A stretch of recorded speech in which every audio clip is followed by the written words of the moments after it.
La sentence vient de tomber. La cour d'appel de Tizi Ouzou en Algérie a une nouvelle fois condamné le journaliste français Christophe Glaise à une peine de 7 ans de prison pour apologie du terrorisme. Pour son frère à Paris qui vient tout juste d'apprendre la nouvelle, le choc est immense.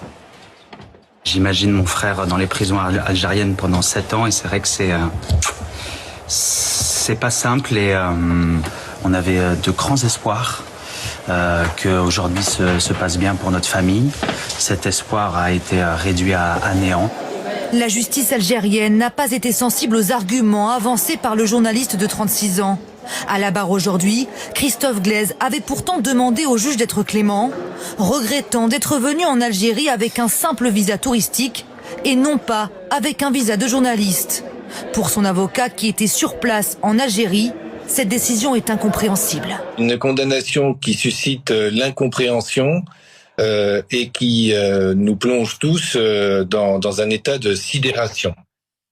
Parce que le déroulement de l'audience ne laissait augurer en rien un tel verdict de confirmation de 7 ans.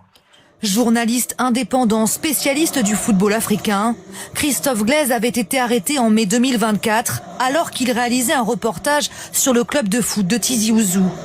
La justice lui reproche d'avoir échangé avec l'un des dirigeants du club, qui serait également membre d'un mouvement indépendantiste kabyle, considéré comme terroriste par les autorités algériennes.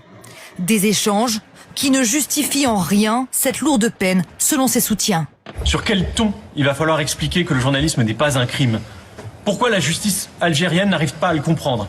Christophe Glaise paierait-il la libération très médiatique de l'écrivain Boualem Sansal, vivement dénoncé en Algérie par certains partis